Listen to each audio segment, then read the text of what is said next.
My uncle was an eccentric man. An accomplished physicist, he was at the top of his field when he abruptly decided to end his career and retire to his villa in the French countryside. His friends and family couldn't even begin to guess what had prompted the drastic shift. He didn't have a wife or children to whom he could devote more time to. In fact, he had been content with living a bachelor's lifestyle well into his 40s, which he certainly possessed the means to do. When asked, he merely stated that he was tired of the hustle and bustle of the city, and that he wanted the space to clear his mind. I still remember the day he came to pick me up from the old train station. My mother, his sister, got up to hug him while I remained seated at that bench, gazing off into the waving lavender fields that flanked the railway on both sides and toying with the bracelet father had given me for my birthday. It was my first time out of the city for any considerable length of time. Under better circumstances, it would have been quite exciting. The reason why my uncle had agreed to let me stay with him was due to my parents' rather tumultuous divorce proceedings. Both conceded that I needn't get caught in the crossfire until everything was finalized. Back when I was even younger, I used to throw tantrums whenever he'd call me his duckling, demanding that he rename me after a more majestic bird, such as a falcon or an eagle. Although it still earned him an eye roll, the familiar nickname brought with it a small degree of comfort. We finally embraced and, after a quick and tearful farewell with my mother, he led me back to his car. We agreed that since I was a big girl now, I'd sit in the front seat with him, something my father still wouldn't let me do. He was obviously trying to cheer me up as best he knew how. Although Grandma and Grandpa were never legally divorced, he knew all too well what it was like to have your parents constantly at each other's throats and you being powerless to stop them. We drove past the lavender fields and along an unpaved dirt path. I watched with somewhat unease as the closest thing to a town shrunk away in the rearview mirror, giving way to rolling hills and verdant pastures. Soon, the only man-made structures within sight were the concrete utility poles dotted across the scenery, but even they were not impervious to being reclaimed by the inexorable grip of nature. I noticed a couple of white storks nesting atop one of them. They should have been flying south by now, I thought. Summer was coming to a close and they had a long journey ahead of them. How far is Africa? I asked Uncle, who was more surprised that I had spoken to him in French than by the nature of my question. Although my mother's side of the family has its roots in Strasbourg, my father is from Berlin, which is where I was born and raised. Due to his lack of fondness for my father, Uncle never bothered learning German. As a result, when nobody was around to translate, we primarily spoke in English, since it was the only other language both of us knew relatively well, I, having been exposed to it since kindergarten, and he, having honed it throughout his many years of teaching abroad. Very far. He answered. Farther than you can imagine. Advertisements. For some reason, I interpreted that as a challenge. I trained my eyes on the horizon, conjuring mental images of giraffes, leopards, and palm trees, of sprawling savannas and impenetrable jungles, all things my young mind had been conditioned to associate with the exotic continent.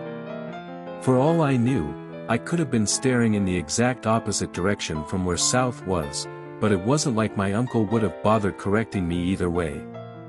Here we are.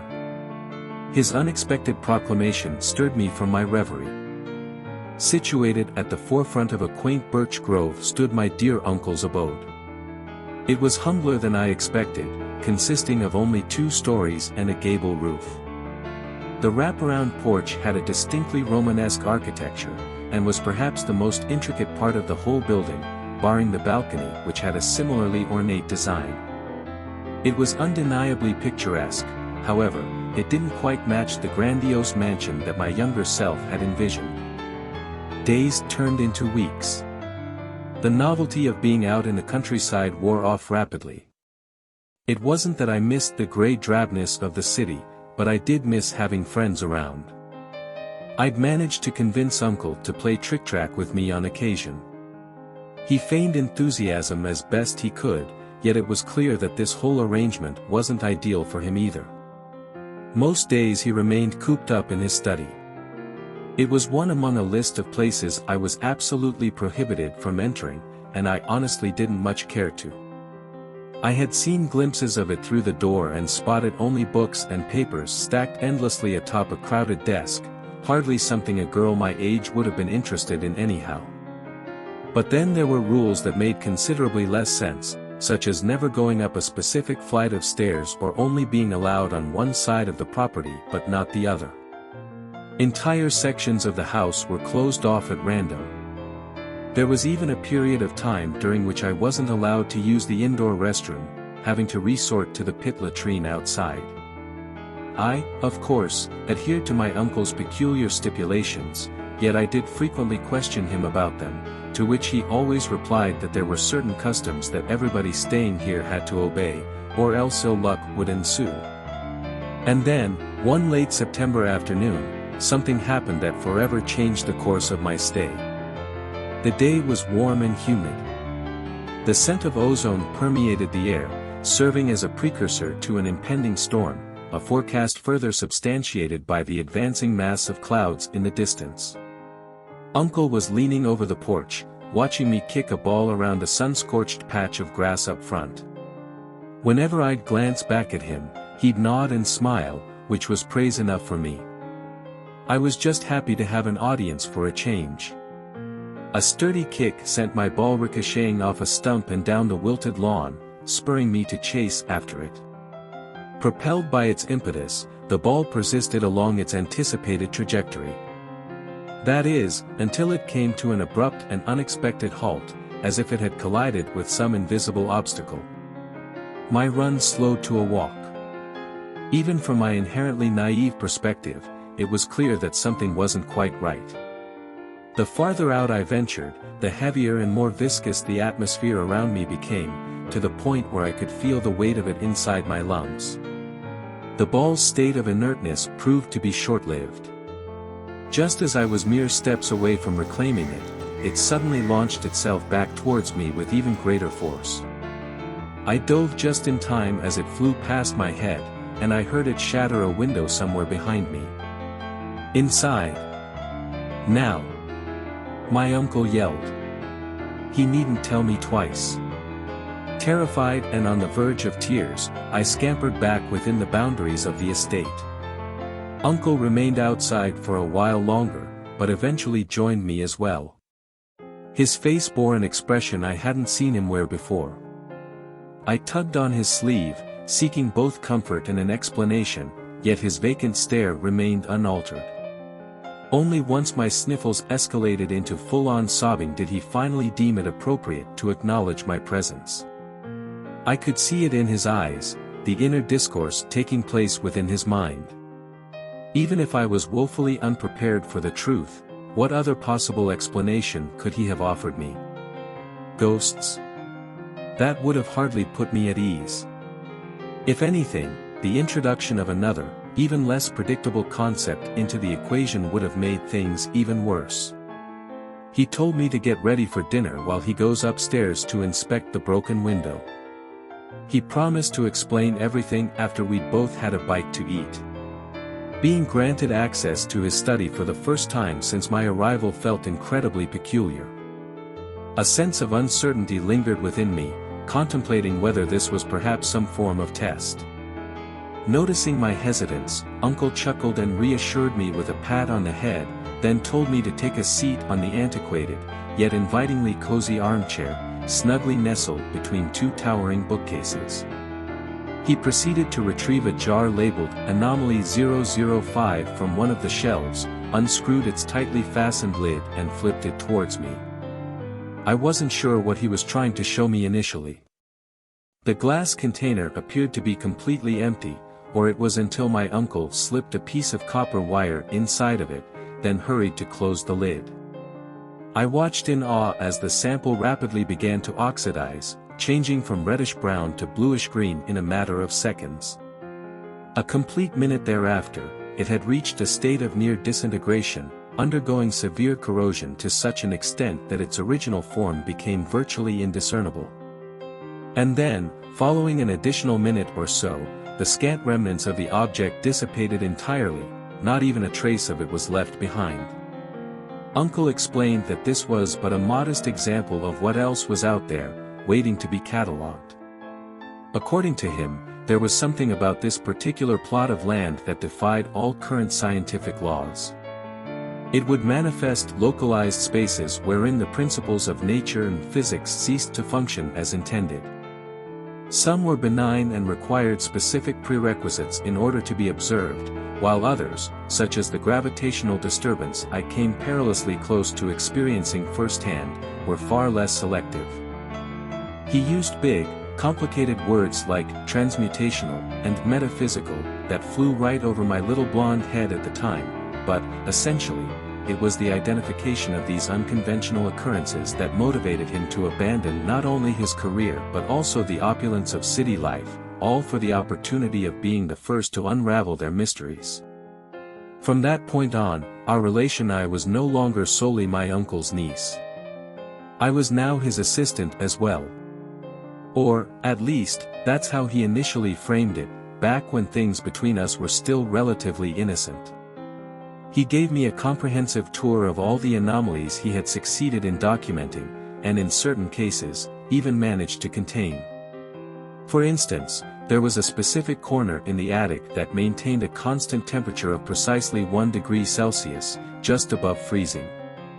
In stark contrast, within the woods, adjacent to the villa, was a location that caused any inorganic matter that came into contact with it to spontaneously combust, irrespective of its innate flammability. Then there were the anomalies that only responded to particular metals and alloys, while being simultaneously repelled by non-conductors such as rubber or glass, thus rendering them capable of being transferred.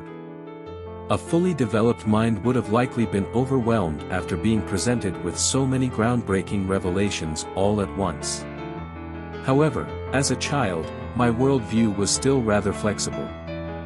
My fantasy books were gradually supplanted by subjects such as physics and chemistry. It took mere weeks for me to acquire an understanding of concepts that students 5 years my senior didn't even grasp the basics of. My uncle may not have excelled as a caretaker, but he was, as much as it pains me to admit, an outstanding teacher. In between lectures, I was, on occasion, charged with the routine testing of some of the oddities that he deemed safe enough. My favorite was the one that acted as a kind of miniature air funnel, causing any water filtered through it to come out a delicate pink, which I now knew was due to the presence of potassium permanganate. I kept quiet about my various extracurricular activities whenever Mother called. She wouldn't have understood even if I had told her, either assuming we were playing pretend or, worse, that her brother had officially lost it. Things carried on more or less as described all the way up until the start of winter. That's when it happened, the event whose aftermath elevates this narrative from a mere dubious account to my own personal horror story. It had snowed heavily. I was engrossed in the task of decorating the upstairs hallway in eager anticipation of the swiftly approaching holidays, when a peculiar sight caught my attention. Gazing out the nearest window and through its crystalline layer of frost, I noticed the presence of an unfamiliar anomaly suspended amidst the open area preceding our home. Unlike most others, this one was difficult to overlook even from afar, presenting itself as a kaleidoscope of colors and shapes, hovering just above the snow. I was about to go and retrieve Uncle, but he was already headed for the foyer. He protested as soon as he saw me reaching for my coat, instructing me to remain inside while he went to assess the situation. In an act that undoubtedly caught him off guard, I opted to stand my ground for once. I hadn't come this far to still be treated like a dumb child. My age wasn't a concern when he'd force me to play housewife, or to keep him company whenever he felt lonely at night. If I was old enough for all that, then I was old enough to make my own decisions.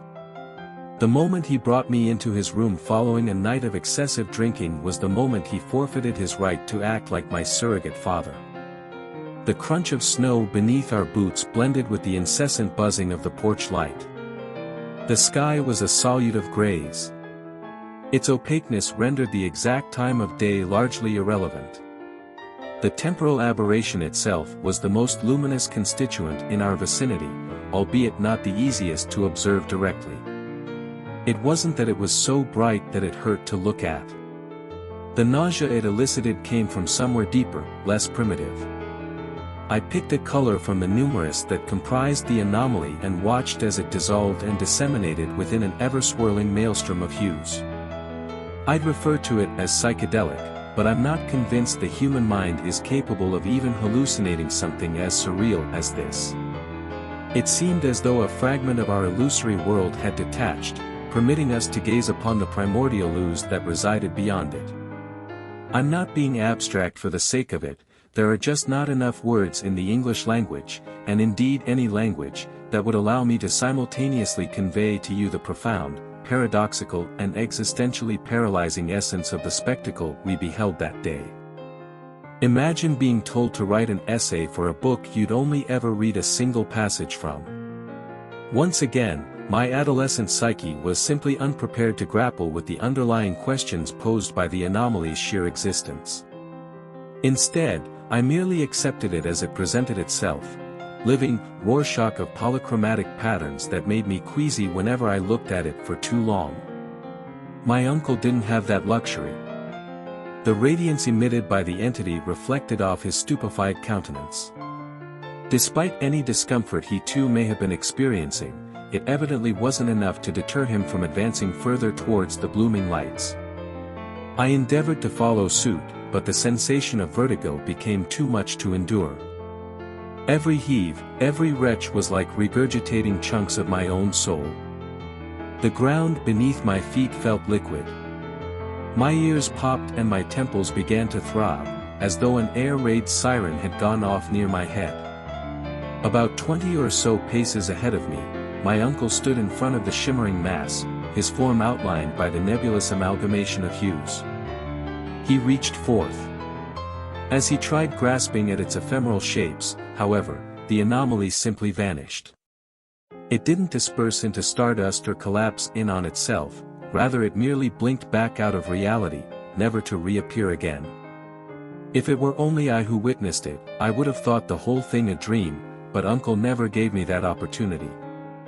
He became obsessed, believing that the events that unfolded were, in fact, an attempt by some higher power to establish communication with us, a profound message from the cosmos affirming that he was on the right path.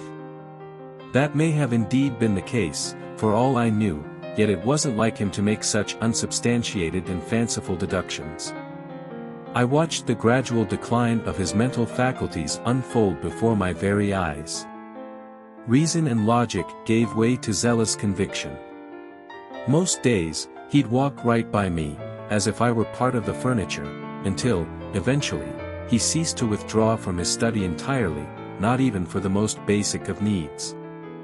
I was left to fend for myself, alone in a big, cold house on some remote tract of rural land. I tried to call my parents but the phone wasn't working. Though I blamed it on the weather at the time, considering what was about to transpire, I wouldn't be surprised if my uncle had deliberately isolated us from the outside world. Supplies were running dangerously low and it wasn't like I could walk to the nearest town to get more. The door to his study looked even more imposing in the ambient glow of my candle. Pushing it open, a waft of foul odors promptly compelled me to cover my nose. The stench of ammonia was so potent that it made my eyes water. Nervous yet with no other alternatives remaining, I crossed the threshold, stirring up a cloud of dust in the process.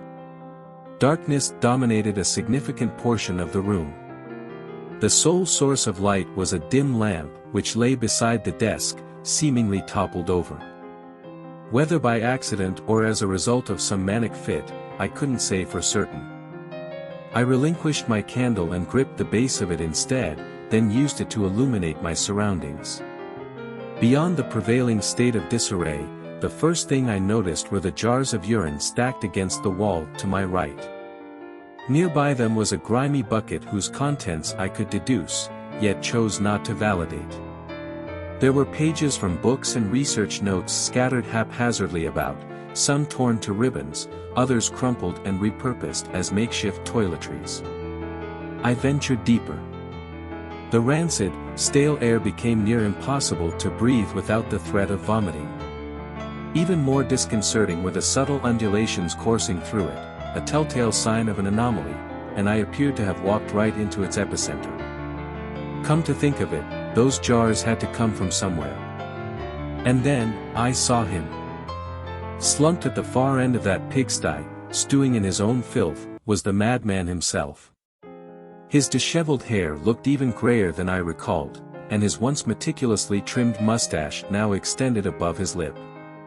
At his back was a weathered chalkboard that bore the marks of countless lessons and presentations. Now, it bore only a single phrase. I think, therefore I am. I called out, but received neither a response nor a reaction. Not at first. I would have presumed him dead were it not for the rising and falling of his chest. His eyelids began to flutter, and when they finally snapped open, exposing the bloodshot eyes beneath, I couldn't help but squirm. My uncle's overly exuberant smile caused me to feel a sense of discomfort and intrusion simply from having to observe it. Having been roused from his state of semi-awareness, he sprung to his feet, clothes hanging loosely from his malnourished frame like soiled rags. He then proceeded to fish out a piece of chalk from his breast pocket. With it, he encircled and frantically underlined a solitary quote scrawled on the black board behind him, as if it were the solution to some equation known only to him. Yes, it makes sense now, he vehemently slapped his hand against the surface, imparting his imprint onto it. His strained laughter reverberated throughout the confined space. It was a convincing charade you played, but now I know the truth. You aren't real. This, all of this, none of it is real. His face reminded me of an apprentice seeking to prove himself to his superior. That was the test, was it not? He beamed, all but assured of his imminent triumph. I did it. I have passed your test. Now, show it to me. Show me the truth. Those terrible eyes were honed squarely on me, expecting me to peel back some hypothetical curtain that would, in one fell swoop, validate every single one of his delusions. When confronted with nothing but my own frightened expression, a distinct shift in his demeanor occurred. His neurotic gestures gave way to a new and subdued form of madness. Why do you still insist on pretending? It is over. The deception has been exposed. The conclusion has been reached. You are but a thought in my head and I command you to take me to the other side. He paced back and forth, avidly scratching at his perspiring neck. My heart was racing so fast that I feared it would either explode or eject itself from my rib cage. Growing up, I harbored the belief that adults possessed unparalleled wisdom, capable of effortlessly navigating any predicament. To witness the utter subversion of that notion, that lofty paradigm, in such a thorough manner verged on the surreal. I know what you are plotting. He abruptly pivoted and exclaimed, startling me to the point where I let out an audible cry of fear. There was nary a shred of sympathy left in his voice. My cowering only agitated him more, if anything. After baring his teeth at me for a while, he firmly grasped both sides of the board, then pressed his forehead to it as well. His first few murmurs were too faint for me to catch, but the subsequent ones I very much did. Not real. You aren't real. Figment. Illusion.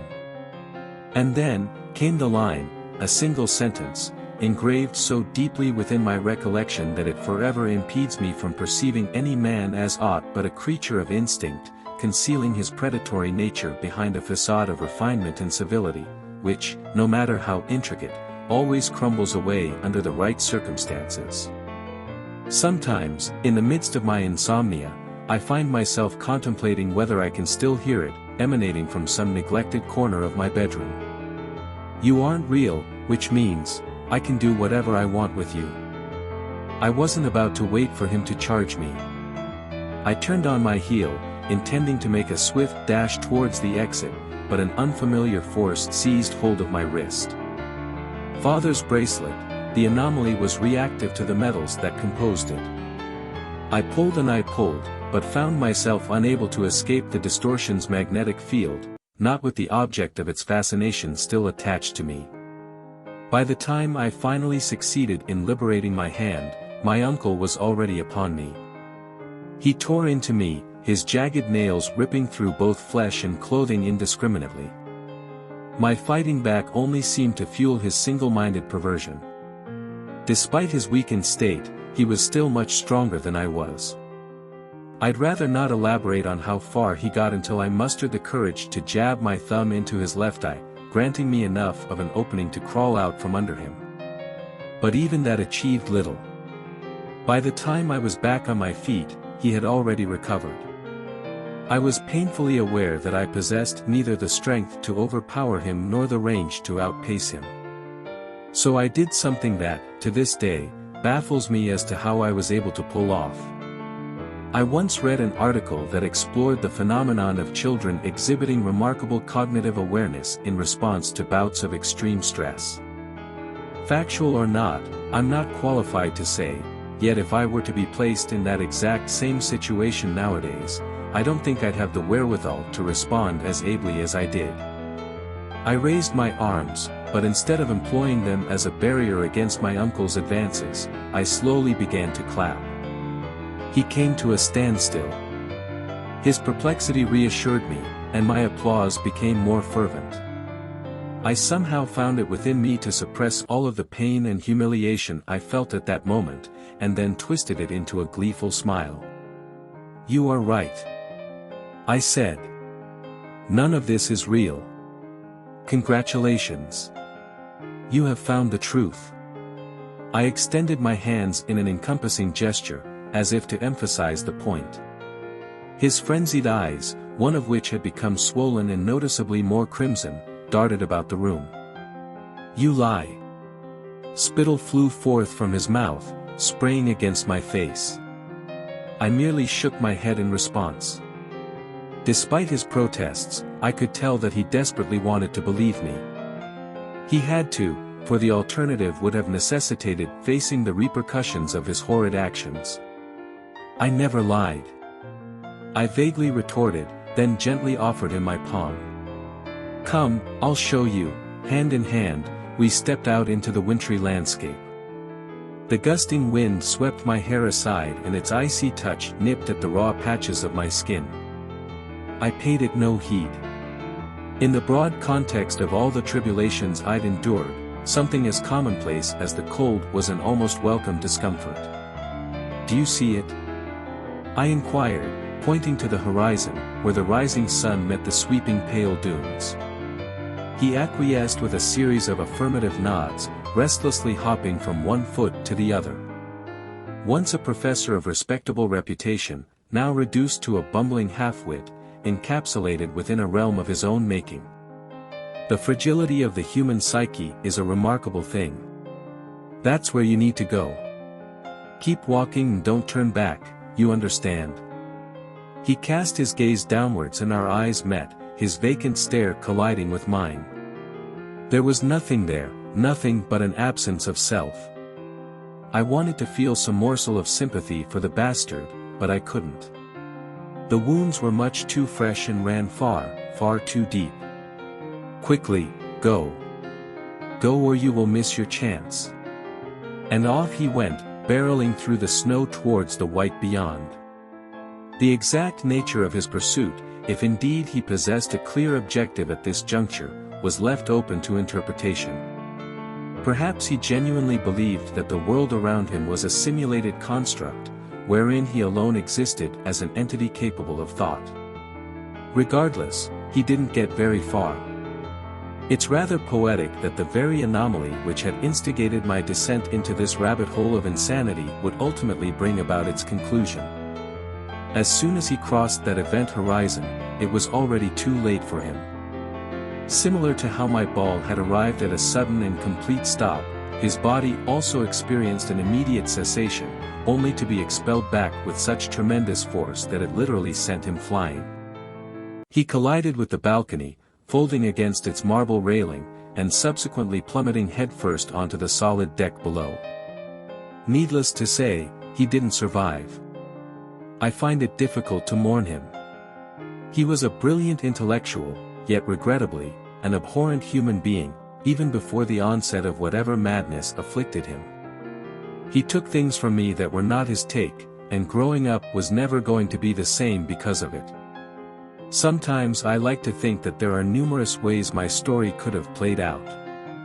Perhaps there's a parallel universe out there where I go on to live a healthy and self-fulfilled life of blissful mediocrity.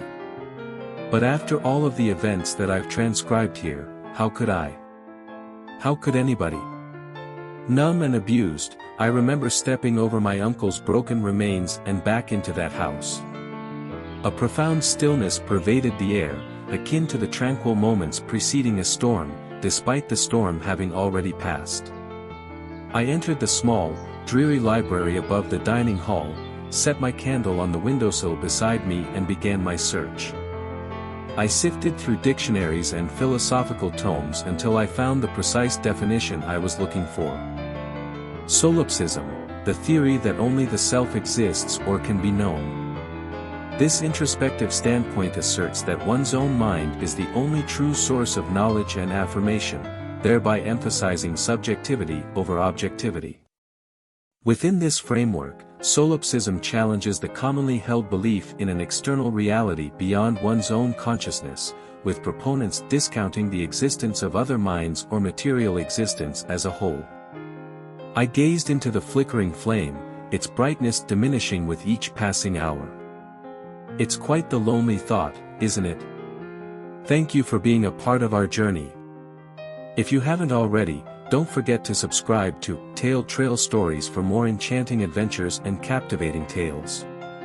Your support means the world to us.